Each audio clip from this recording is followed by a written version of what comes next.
মা সালাকাকুম ফি সাকার ক্বালু লাম নাকু মিনাল মুসাল্লিন ওয়া লাম নাকু নুতঈমুল মিসকিন ওয়া কুন্না নাখুদু মাআল খাইদিন ওয়া কুন্না নুকাযযিবু বিয়াউমিদ্দিন। আল্লাহ সুবহানাহু ওয়া তাআলা বলেন, জান্নাতি মানুষেরা জাহান্নামীদেরকে প্রশ্ন করবে, ভাই আমার, আজকে আমি জান্নাতি হয়ে গেলাম, তুমি জাহান্নামী কেন হয়ে গেলে? আল্লাহ সুবহানাহু ওয়া তাআলা বলেন, মা সালাকাকুম ফি সাকার, ও জাহান্নামী ভাইরা, একসাথেই তো দোকানপাট করেছি, একসাথেই ব্যবসা বাণিজ্য করেছি, একসাথেই তো ক্ষেত কামার করেছি, এমনকি আমার জানাজার নামাজ যে ইমাম সাহেবে পড়িয়েছেন, তোমার জানাজার নামাজটাও ওই ইমাম সাহেব পড়িয়েছেন, এমনকি আমাকে যেই গুরুস্থানে দাফন করা হয়েছে তোমাকেও ওই গুরুস্থানেই দাফন করা হয়েছে। মা সালাকাকুম ফি সাকার, এরপরেও তুমি কোন কারণে জাহান্নামী হয়ে গেলে? এবার জাহান্নামীরা চারটা দোষের কথা তারা বর্ণনা করবে। এক নম্বরে জাহান্নামীরাই বলবে, মা সালাকাকুম ফি সাকার। এবার জাহান্নামীরা জবাব দিবে, ক্বালু লাম নাকু মিনাল মুসাল্লিন। ভাই আমার, আজকে আমার জাহান্নাম হওয়ার এক নাম্বার কারণ হলো লাম নাকু মিনাল মুসাল্লিন, আমি মুসাল্লি ছিলাম না। জোরে বলি নাউজুবিল্লাহ। এই আয়াত দ্বারা বোঝা গেল, মুসলিম হওয়ার পরে, মুমিন হওয়ার পরে, ইমানদার হওয়ার পরেও যারা বেনামাজি, যারা নামাজ পড়ে না, এদের ঠিকানা হবে জাহান্নাম। জুড়ে বলি নাউজুবিল্লাহ। সুতরাং এখানে আমার যেই সমস্ত মুমিন মুসলমান ভাইয়েরা আছেন, ভালো করে বুঝেন, ঈমান আনার পরে আপনি যদি নামাজ না পড়েন, নামাজ না পড়ার কারণে জান্নাত পাবেন না, ঠিকানা হবে জাহান্নাম।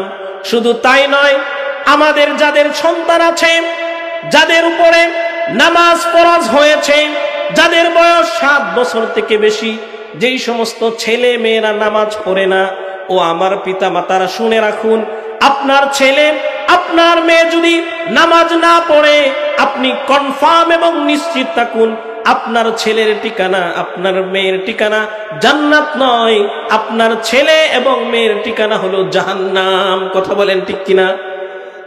শুধু তাই নয়, আজকে যেই সমস্ত নেতারা আছেন, আপনি যদি বেনামাজি হন, কর্মীরা শুনে রাখেন, আপনার নেতা মুসলমান হওয়ার পরেও নামাজ না পড়ার কারণে ঠিকানা কোথায় হবে? ইয়া আইয়ুহাল্লাযীনা আমানু কু আনফুসাকুম ওয়া আহলিকুম নারা ওয়াকুদুহান নাস ওয়াল হিজারাতু আলাইহা মালাইকাতুন গিলাযুন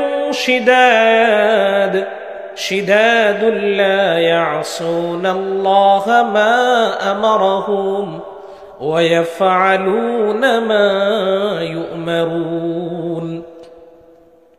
وقال النبي عليه الصلاة والسلام: أول ما يحاسب به العبد يوم القيامة الصلاة، أو كما قال النبي عليه الصلاة والسلام. আমরা সকলেই মুহাব্বতের সহিত দুরূদ ইব্রাহিম পড়ে নিচ্ছি। আল্লাহুম্মা সাল্লি আলা মুহাম্মাদিন ওয়া আলা আলি মুহাম্মাদ কামা সাল্লাইতা আলা ইব্রাহিম ওয়া আলা আলি ইব্রাহিম ইন্নাকা হামিদুম মাজিদ। اللهم بارك على محمد وعلى آل محمد كما باركت على إبراهيم وعلى آل إبراهيم إنك حميد مجيد. الحمد لله.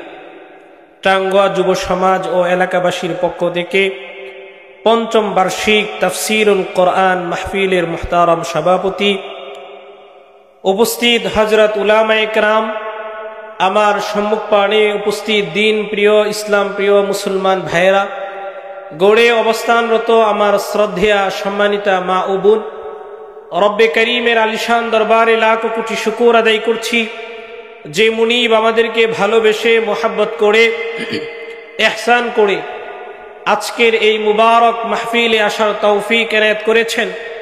সেই জন্য মহান মালিকের দরবারে প্রাণ ভরে শ্রদ্ধাজনিত কণ্ঠে সকলেই পড়ছি আলহামদুলিল্লাহ। আমি সময় দীর্ঘায়িত না করে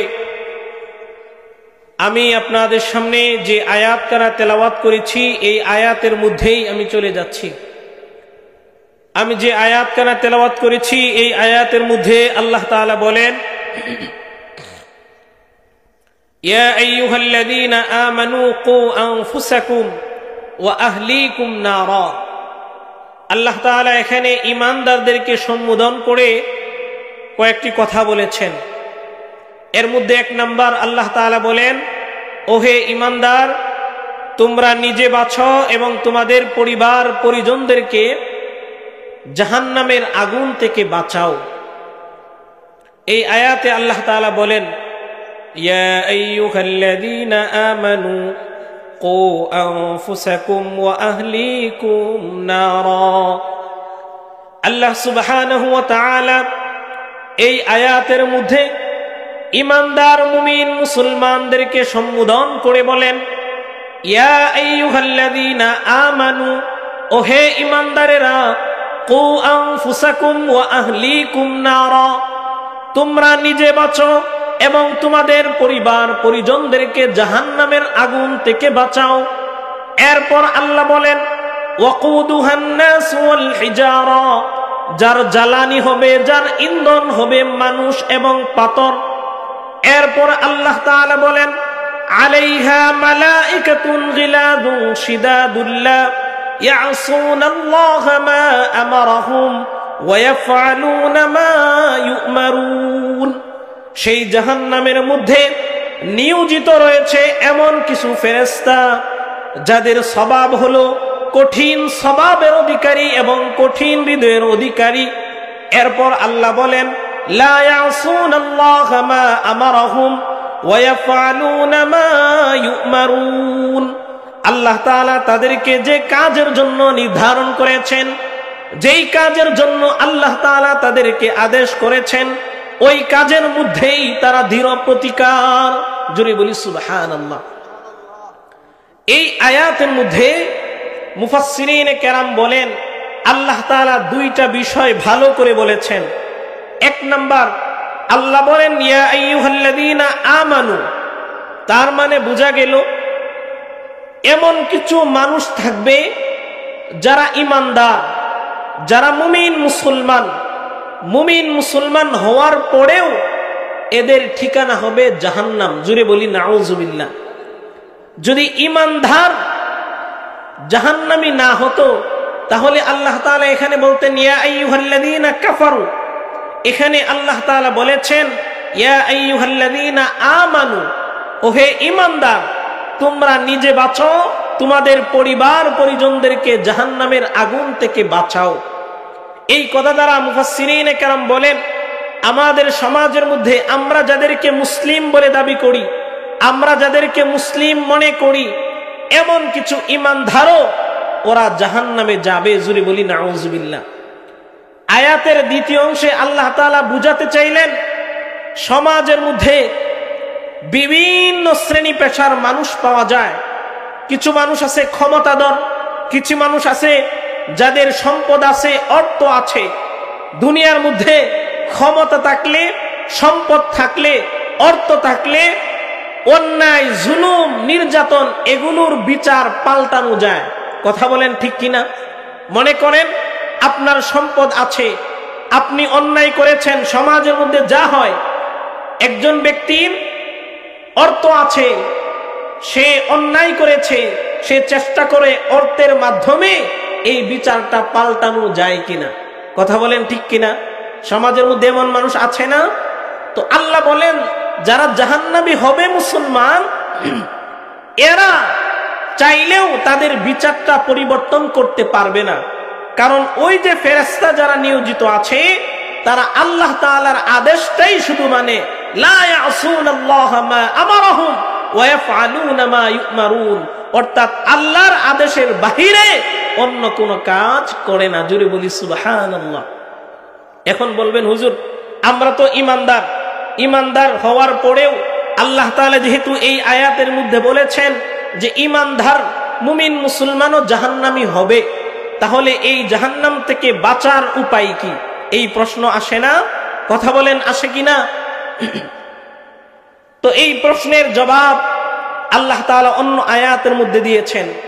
এক আয়াতের মধ্যে আল্লাহ তাআলা বলেন ওয়াল্লাযীনা আমানু ওয়া আমিলুস সালিহাতি লানুকাফফিরান্না আনহুম সাইয়্যাতিহিম, ওহে ঈমানদারেরা তোমরা যদি ঈমান আনার পরে নেক আমল করো, এই নেক আমলের কারণে তোমাদের যে সমস্ত গুনাহ খাতা আছে সেগুলো এই নেক আমলের কারণে কাফফারা হয়ে যাবে, অর্থাৎ এই গুনাহগুলো আমি আল্লাহ তাআলা মাফ করে দিব। জুড়ে বলি সুবহানাল্লাহ।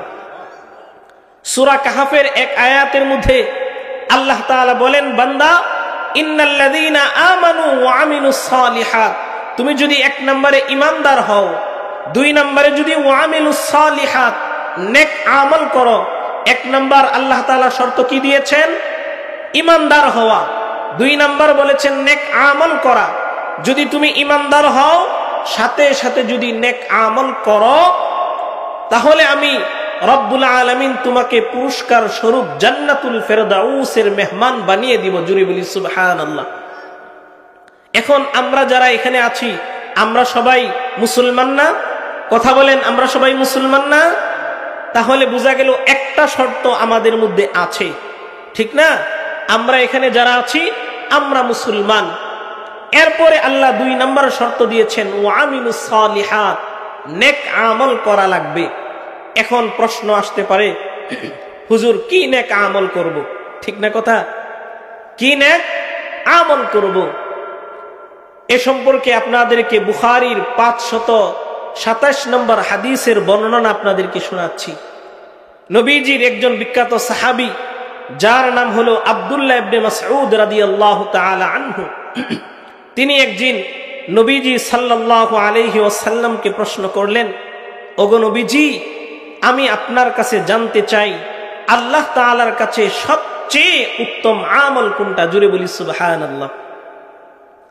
عن عبد الله بن مسعود رضي الله تعالى عنهم أنه قال, নবীজির বিখ্যাত সাহাবী আব্দুল্লাহ ইবনে মাসউদ রাদিয়াল্লাহু তাআলা আনহু তিনি বলেন, আমি একদিন রাসূলুল্লাহ সাল্লাল্লাহু আলাইহি ওয়াসাল্লামকে প্রশ্ন করলাম, ইয়া রাসূলুল্লাহ, ওগো আল্লাহর নবী, আইয়ুল আমালি আহাব্বু ওয়া আফযালু ইলাল্লাহ, নবীজি আমি আপনার কাছে জানতে চাই আল্লাহ তাআলার কাছে এই পৃথিবীর মধ্যে সবচেয়ে উত্তম আমল কোনটি? আল্লাহর নবী সাল্লাল্লাহু আলাইহি ওয়াসাল্লাম জবাবে বললেন, ও আব্দুল্লাহ ইবনে মাসউদ, আল্লাহ তাআলার নিকট সবচেয়ে উত্তম আমল হলো as-salatu ala waqtiha। এক নম্বরে আল্লাহ তাআলার নিকট উত্তম আমল হলো যথা সময়ে নামাজ আদায় করা। জোরে বলি সুবহানাল্লাহ। আব্দুল্লাহ ইবনে মাসউদ বলেন, সুম্মা সাআলতু সুম্মা আইয়ুন ইয়া রাসূলুল্লাহ, আমি দুই নম্বরে প্রশ্ন করলাম এরপরে আল্লাহ তাআলার নিকট উত্তম আমল কোনটি? আল্লাহর নবী জবাবে বললেন, সুম্মা বিররুল ওয়ালিদাইন, দুই নম্বরে আল্লাহ তাআলার নিকট উত্তম আমল হলো পিতা মাতার খেদমত করা। আব্দুল্লাহ ইবনে মাসউদ বলেন, সুম্মা সাআলতু সুম্মা আইয়ুন ইয়া রাসূলুল্লাহ, তিন নম্বরে ওগো আল্লাহর নবী আল্লাহ তাআলার নিকট সবচেয়ে উত্তম আমল কোনটি? নবীজি জবাবে বললেন, সুম্মাল জিহাদু ফি সাবিলিল্লাহ, তিন নম্বরে আল্লাহ তাআলার নিকট সবচেয়ে উত্তম আমল হলো আল্লাহ তাআলার রাস্তায় জিহাদ ফি সাবিলিল্লাহ করা। জোরে বলি সুবহানাল্লাহ। এক নম্বরে আল্লাহর নবী বলেন, এক নম্বরে আল্লাহ তাআলার নিকট উত্তম আমল হলো as-salatu ala waqtiha, যথা সময়ে নামাজ আদায় করা। 2 নম্বরে আল্লাহ তাআলার নিকট উত্তম আমল হলো সুম্মা বিররুল ওয়ালিদাইন, পিতা মাতার খেদমত করা। 3 নম্বরে আল্লাহ তাআলার নিকট উত্তম আমল হলো সুম্মাল জিহাদু ফি সাবিলিল্লাহ, আল্লাহর রাস্তায় জিহাদ করা। এই 3টি আমল হলো আল্লাহ তাআলার নিকট উত্তম আমল। আমি সহ আপনাদের সবাইকে আল্লাহ সুবহানাহু ওয়া তাআলা এই 3টি আমল বেশি বেশি করার তৌফিক দান করুন। সবাই বলি আমিন। তো 1 নম্বরে আল্লাহর নবী বললেন, বুখারীর 527 নম্বর হাদিসের বর্ণনা আপনাদেরকে শুনাইলাম। আল্লাহর নবী বলেন 1 নম্বর as-সালাতু আলা ওয়াক্তিহা, যথা সময়ে নামাজ আদায় করা। আজকে আমাদের এই মুসলিম সমাজের মধ্যে সবথেকে অবহেলিত যে আমলটা, সেটার নাম হলো নামাজ। কথা বলেন ঠিক কিনা? এমন মুসলমান পাওয়া যাবে মাসকে মাস নামাজ নাই, পাওয়া যাবে না এমন মুসলমান। আবার আমরা যারা নামাজ পড়ি, আমরা যারা মুসল্লি, আমাদের মধ্যেও এমন কিছু মুসলমান ভাই বোন আছেন, কাজের সময় হইলে জোহরের নামাজটা আসরের সময়, আসরের নামাজটা জোহরের সময়। এমনও অনেক মা বোন পাওয়া যায়, যখন বৈশাখের দিন আসে, কাজের সময় আসে, সারাদিন নামাজ পড়ে না, শেষ দিকে রাত্রিকালীন সময়ে বলে যে সারাদিন কাজের জন্য নামাজ পড়তে পারলাম না, শেষ সময়ে সবগুলো নামাজ একত্রে পড়ে। এমন মা বোন আছে কিনা? কিন্তু আমি আপনাদেরকে মাসআলা শুনাই। মাসআলা হলো, আপনি যদি বড় নাপাকি আপনার শরীরের মধ্যে না থাকে, আপনার শরীর যতই ময়লা হোক, আপনার শরীরের মধ্যে যত কাদাই থাকুক না কেন, যত ধুলাবালি থাকুক না কেন, নিয়ম হলো ওযু করে যথা সময়ে নামাজ পড়ে নেওয়া। জুড়ে বলি সুবহানাল্লাহ। কারণ হলো আল্লাহ তাআলা সূরা নিসার 103 নম্বর আয়াতে আল্লাহ তাআলা বলেন, ইন্নাস সালাতা কানাত আলাল মুমিনিনা কিতাবাম মাওকুতা। আল্লাহ সুবহানাহু ওয়া তাআলা সূরা নিসার 103 নম্বর আয়াতের মধ্যে আল্লাহ তাআলা এখানে তাকিদ শব্দ ব্যবহার করেছেন। ইন্নাস সালাতা, নিশ্চিতভাবে সালাত তথা নামাজ, কানাত আলাল মুমিনিনা কিতাবাম মাওকুতা, মুমিন মুসলমানের উপর অত্যাবশ্যকীয় ফরজ আমল, কিতাবাম মাওকুতা, যেটা সুনির্দিষ্ট নির্ধারিত সময়ের জন্য। জুড়ে বলি সুবহানাল্লাহ। এই আয়াতে আল্লাহ তাআলা বুঝাতে চাইলেন, নামাজটা এক ওয়াক্তের নামাজ অন্য ওয়াক্তে পড়া যাবে না, যথা সময়ে এই নামাজটা আদায় করতে হবে। আমরা যারা ক্ষেত কামারে কাজ করি, পেক কাদার মধ্যে কাজ করি, বাড়ি থেকে যখন আপনি সকালে বের হবেন, ওযুর পানি নিয়ে তারপরে বের হবেন।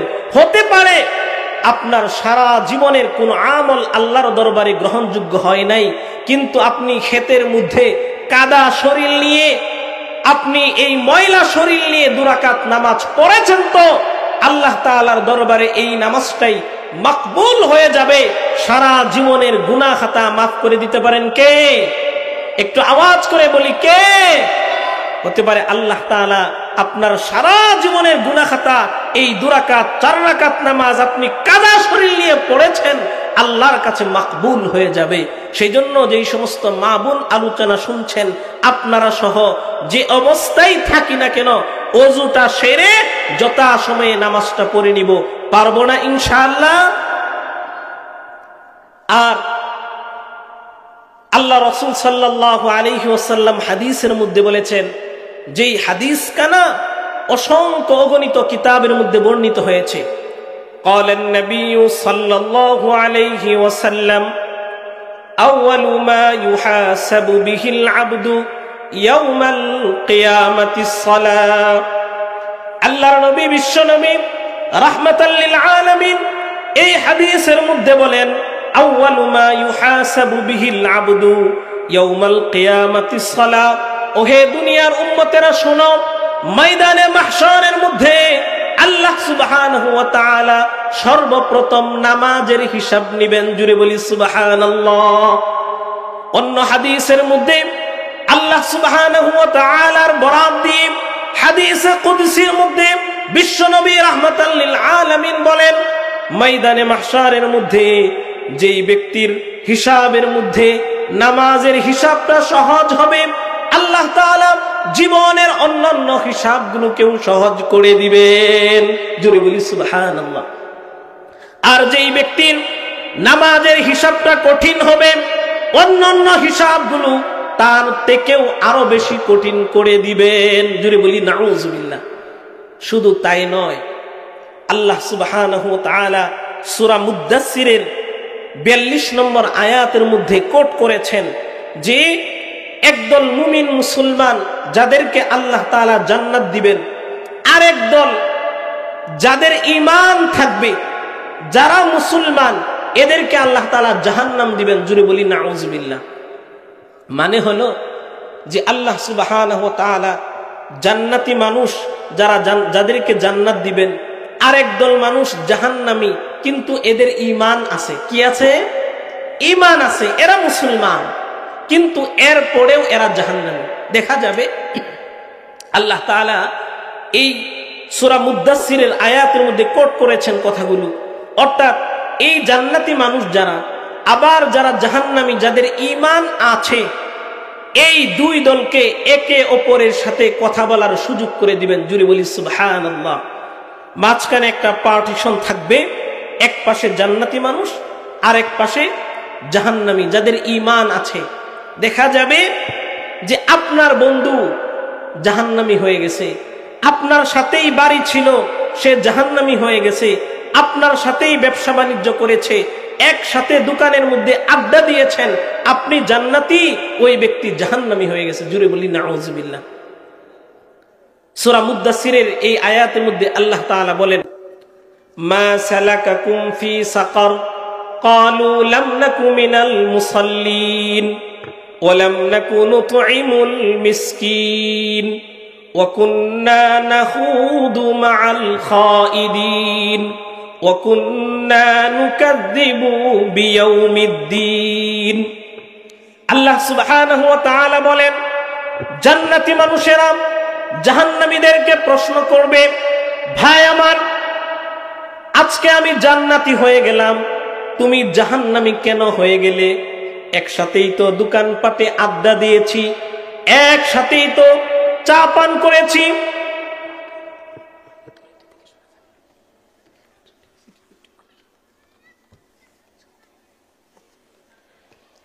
আল্লাহ সুবহানাহু ওয়া তাআলা বলেন, মা সালাকাকুম ফি সাকার, ও জাহান্নামী ভাইরা, একসাথেই তো দোকানপাট করেছি, একসাথেই ব্যবসা বাণিজ্য করেছি, একসাথেই তো ক্ষেত কামার করেছি, এমনকি আমার জানাজার নামাজ যে ইমাম সাহেবে পড়িয়েছেন, তোমার জানাজার নামাজটাও ওই ইমাম সাহেব পড়িয়েছেন, এমনকি আমাকে যেই গুরুস্থানে দাফন করা হয়েছে, তোমাকেও ওই গুরুস্থানেই দাফন করা হয়েছে। মা সালাকাকুম ফি সাকার, এরপরেও তুমি কোন কারণে জাহান্নামী হয়ে গেলে? এবার জাহান্নামীরা চারটা দোষের কথা তারা বর্ণনা করবে। এক নম্বরে জাহান্নামীরাই বলবে, মা সালাকাকুম ফি সাকার। এবার জাহান্নামীরা জবাব দিবে, ক্বালু লাম নাকু মিনাল মুসাল্লিন। ভাই আমার, আজকে আমার জাহান্নাম হওয়ার এক নাম্বার কারণ হলো লাম নাকু মিনাল মুসাল্লিন, আমি মুসাল্লি ছিলাম না। জোরে বলি নাউজুবিল্লাহ। এই আয়াত দ্বারা বোঝা গেল, মুসলিম হওয়ার পরে, মুমিন হওয়ার পরে, ইমানদার হওয়ার পরেও যারা বেনামাজি, যারা নামাজ পড়ে না, এদের ঠিকানা হবে জাহান্নাম। জোরে বলি নাউজুবিল্লাহ। সুতরাং এখানে আমার যেই সমস্ত মুমিন মুসলমান ভাইয়েরা আছেন, ভালো করে বুঝেন, ঈমান আনার পরে আপনি যদি নামাজ না পড়েন, নামাজ না পড়ার কারণে জান্নাত পাবেন না, ঠিকানা হবে জাহান্নাম। শুধু তাই নয়, আমাদের যাদের সন্তান আছে, যাদের উপরে নামাজ ফরজ হয়েছে, যাদের বয়স 7 বছর থেকে বেশি, যেই সমস্ত ছেলে মেয়েরা নামাজ পড়ে না, ও আমার পিতা মাতারা শুনে রাখুন, আপনার ছেলে, আপনার মেয়ে যদি নামাজ না পড়ে, আপনি কনফার্ম এবং নিশ্চিত থাকুন, আপনার ছেলের ঠিকানা, আপনার মেয়ের ঠিকানা জান্নাত নয়, আপনার ছেলে এবং মেয়ের ঠিকানা হলো জাহান্নাম। কথা বলেন ঠিক কিনা? শুধু তাই নয়, আজকে যেই সমস্ত নেতারা আছেন, আপনি যদি বেনামাজি হন, কর্মীরা শুনে রাখেন, আপনার নেতা মুসলমান হওয়ার পরেও নামাজ না পড়ার কারণে ঠিকানা কোথায় হবে? জাহান্নাম। সুতরাং আজকে আমরা এখানে যারা এই মহল্লার যারা যে সমস্ত ভাই বোনেরা আলোচনা শুনছি, আমাদের 1 নাম্বার পুঁজি ঈমান, সেটা আছে। 2 নাম্বার কাজ হলো নেক আমল। নেক আমলের মধ্যে বুখারীর 527 নম্বর হাদিসের বর্ণনায় আমরা পেয়েছি উত্তম আমল হলো যথাসময়ে নামাজ আদায় করা। সুতরাং আজকে আমরা যারা বেনামাজি, আজকের এই আলোচনা থেকে প্রতিজ্ঞা করি, আজকের পর থেকে নামাজ ছাড়বো না। পারবো না ইনশাআল্লাহ? পারবো না ইনশাআল্লাহ? কারণ হলো ঈমান আনার পরেও যদি আমার আমল নামায় নামাজ না থাকে, তাহলে আমাদের ঠিকানা কোথায় হবে? জাহান্নাম। আর আল্লাহ তাআলা কোরআনের মধ্যে বলেছেন, ইন্নাস সালাতা তানহা আনিল ফাহশাই ওয়াল মুনকার। যারা নামাজ পড়বে, যারা নামাজ কায়েম করবে, নামাজ কায়েম করলে এই সমাজ থেকে হানাহানি, বিদ্বেষ, খুন খারাপি, অন্যায়, অপরাধ, জুলুম, নির্যাতন সব দূর করে দিবেন কে? আল্লাহ। কারণ আল্লাহ তাআলা বলেছেন, ইন্নাস সালাতা তানহা আনিল ফাহশাই ওয়াল মুনকার। নামাজ সমস্ত অপরাধ থেকে দূরে রাখে। এখন বলবেন, হুজুর, আমাদের সমাজের মধ্যে এমন অনেক নামাজি আছে যারা নামাজও পড়ে সুদও খায়, নামাজও পড়ে জুলুমও করে, নামাজও পড়ে মানুষের উপর নির্যাতনও করে। এমন মানুষ আছে না? আছে না? কিন্তু আল্লাহ তাআলা বলেছেন, যারা নামাজ পড়ে, নামাজ পড়লে এই ব্যক্তি কোনো অপরাধ করতে পারে না। কিন্তু আমরা কি দেখি? যারা নামাজ পড়ে দাঁড়িয়ে আছে, এমনকি জুব্বা পাগড়ি সব কিছু পড়ে, এরপরেও সুদ খায়, ঘুষ খায়, খুন খারাপির সাথে লিপ্ত, এমন নামাজি আছে কিনা? এই যে কয়েকদিন আগে টঙ্গী ময়দানের মধ্যে মানুষদেরকে ঘুমের মধ্যে যাদেরকে হত্যা করেছে, শহীদ করেছে, এরা কি নামাজি না? কথা বলেন, এরা কি নামাজি না? তাহলে বোঝা গেল কিছু কিছু নামাজি আছে, এরা নামাজি না, এরা সন্ত্রাসী, এরা অপরাধ করে নামাজের দোহাই দিয়ে বাঁচার জন্য। কথা বলেন ঠিক কিনা?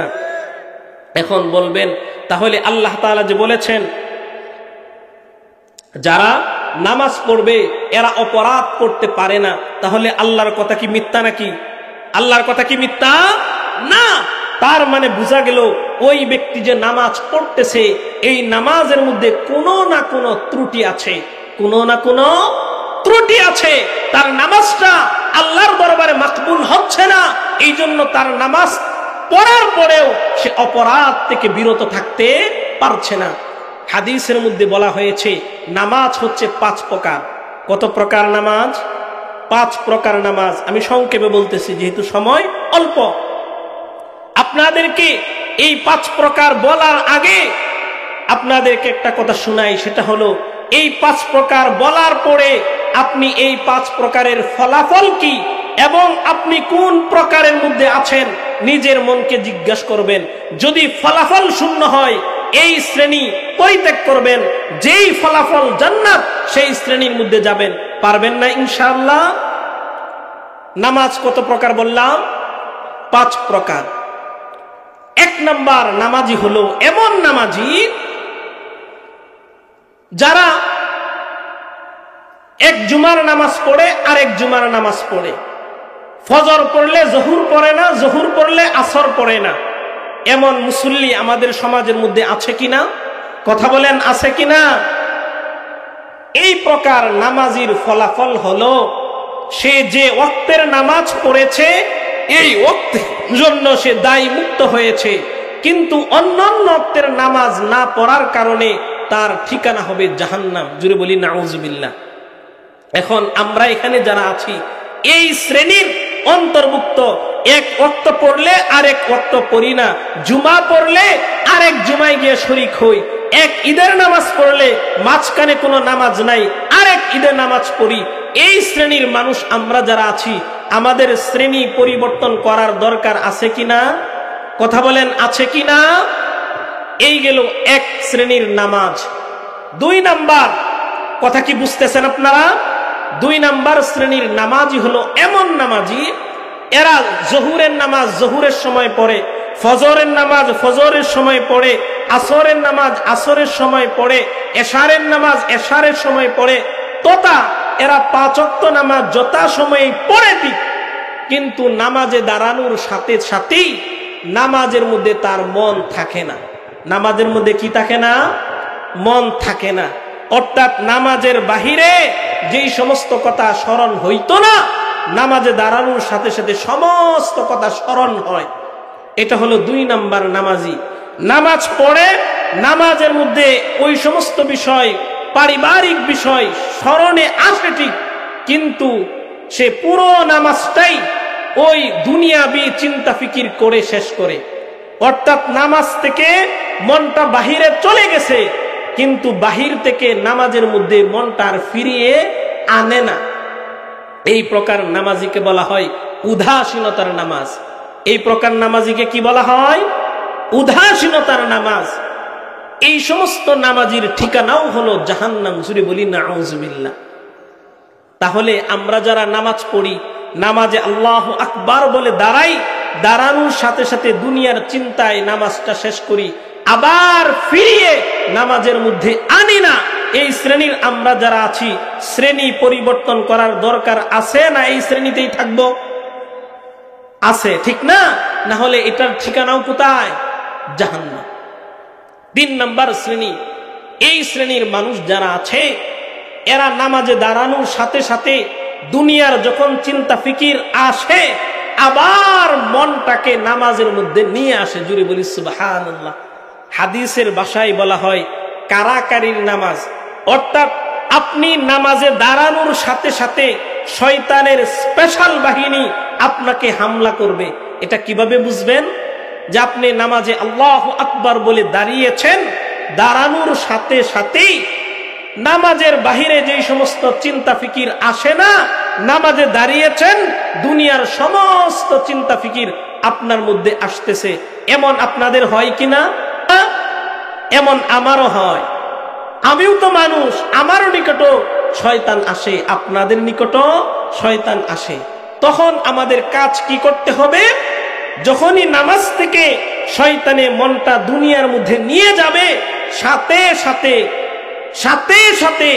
শয়তানের সাথে ঝগড়া করে আবার নামাজের মধ্যে মনটা নিয়ে আসতে হবে। এই প্রকারের ফলাফল হলো, এদের ঠিকানা হলো জান্নাত। জুড়ে বলি সুবহানাল্লাহ। এই যে 3 নাম্বার শ্রেণীর নামাজি যারা আছে, নামাজ থেকে মনটা চলে যায়, শয়তানে কেড়ে নিয়ে যায়, আবার শয়তানের কাছ থেকে কেড়ে নামাজের মধ্যে নিয়ে আসে। এইভাবে নামাজ পড়তে পড়তে পড়তে পড়তে এক সময় শয়তান বলবে, এই লোকটার কাছ থেকে মন আমি নিয়ে যাই দুনিয়াবি কাজে, সাথে সাথে নিয়ে আসে, এর পিছনে মেহনত করে কোনো লাভ নাই, এর পিছনে যতই মেহনত করব এ আবার মনটা নামাজের মধ্যে নিয়ে আসবে, যা একে আমি ছেড়ে দিলাম। দিল বলি সুবহানাল্লাহ। যখন শয়তান আপনার কাছ থেকে চলে গেল, এরপরে যখন চলে যাওয়ার সাথে সাথে আপনার স্তর হয়ে গেল 4 নাম্বার স্তর। জুড়ে বলি সুবহানাল্লাহ। শয়তান আপনার নিকট আসবে না, কারণ চিন্তা করবে আমি একে ওয়াসওয়াসা দেই, দুনিয়ার কাজের মধ্যে লাগাই, আবার সে দুনিয়ার কাজ থেকে নামাজের মধ্যে মনটা নিয়ে আসে, এর পিছনে এত মেহনত করার কোনো ফায়দা নাই, সুতরাং একে ছেড়ে দিলাম। যখন আপনাকে ছেড়ে দিবে, আপনি আল্লাহু আকবার বলে নামাজে দাঁড়াবেন, এক মন নিয়ে একাগ্রতার সাথে আল্লাহর দরবারে আপনি হাজিরা দিতে পারবেন। জুড়ে বলি সুবহানাল্লাহ। এইভাবে যখন আপনি আল্লাহর দরবারে হাজিরা দিতে থাকবেন, নামাজ পড়বেন এক মন নিয়ে, আপনি যখন আলহামদুলিল্লাহ রাব্বিল আলামিন, নামাজের মধ্যে আমরা তেলাওয়াত করি না, আলহামদুলিল্লাহ তেলাওয়াত করবেন, সাথে সাথে রব্বুল আলামিন আপনার এই আলহামদুলিল্লাহর সাথে জবাব দিবে, আপনিও শুনতে পাবেন। জুড়ে বলি সুবহানাল্লাহ।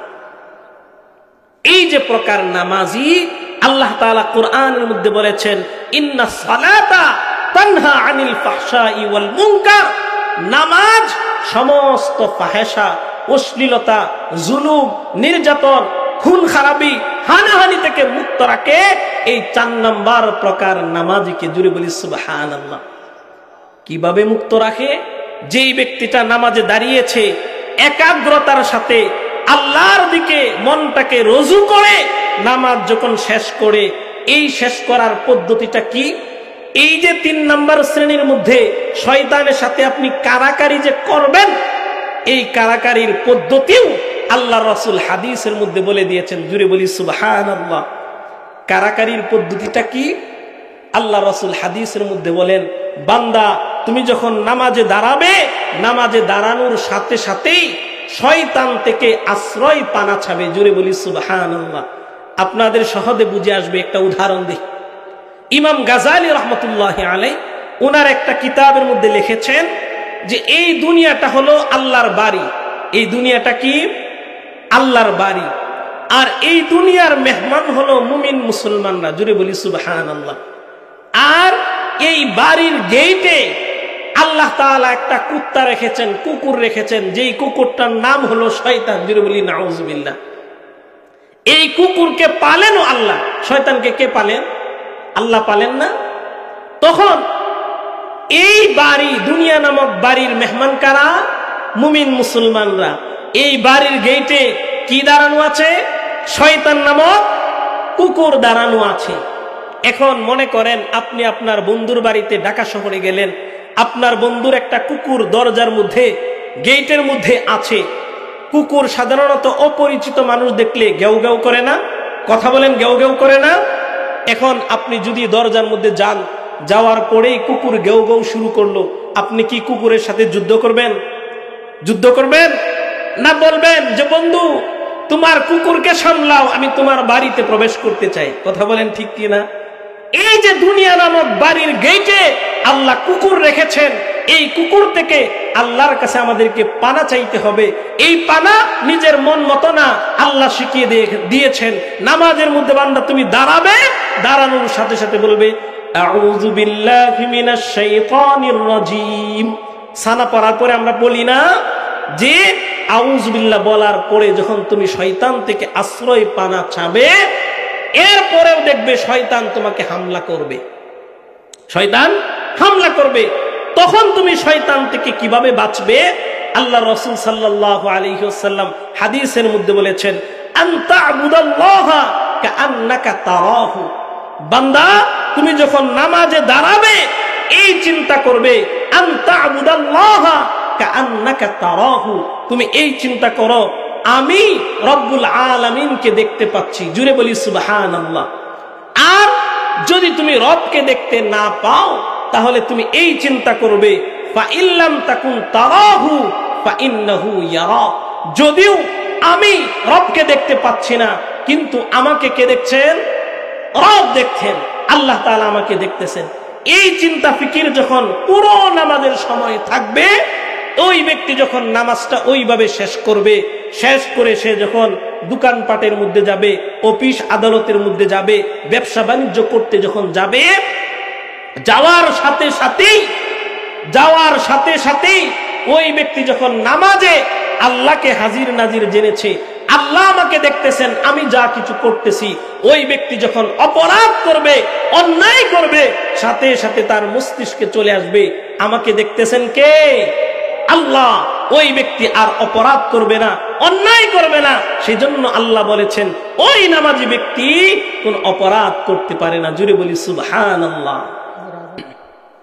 আসলে আমার এখান থেকে আবার আরেকটা মাহফিলে যেতে হবে, সেই জন্য আমিও এই সময়টাই চেয়েছিলাম। স্বল্প সময়ে তো 4 নাম্বার নামাজের কথা বললাম, ঠিক না? এই 4 নাম্বার নামাজি আল্লাহ তাআলার কাছে মুক্তি পেয়ে যাবে, তার ঠিকানা হবে জান্নাত। আর এরকম নামাজি যখন হয়ে যাবে, সমাজের মধ্যে খুন খারাপি, হানাহানি, মারামারি থাকবে না। প্রশাসন দিয়ে চুরি ডাকাতি ঠেকাতে হবে না, কোনো কিছুই থাকবে না। এই নামাজ যদি কায়েম হয়, 5 নাম্বার প্রকারের নামাজ হলো যেই নামাজটা হলো আম্বিয়া আলাইহিস সালাতু ওয়াস সালামদের নামাজ, যেটা হাদিসের মধ্যে বর্ণিত হয়েছে।